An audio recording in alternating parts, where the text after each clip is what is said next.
Solve this system by elimination. We want the x terms to cancel when we add the equations. The x coefficients are 4 and 3. Their least common multiple is 12. Use -3 on row 1 and 4 on row 2.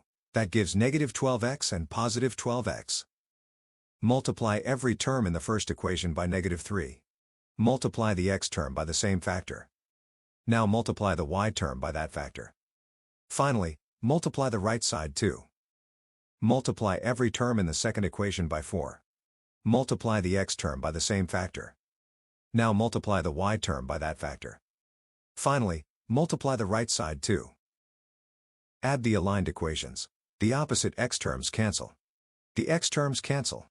The y terms combine to 17y, and the right sides combine to -34. Divide both sides by 17.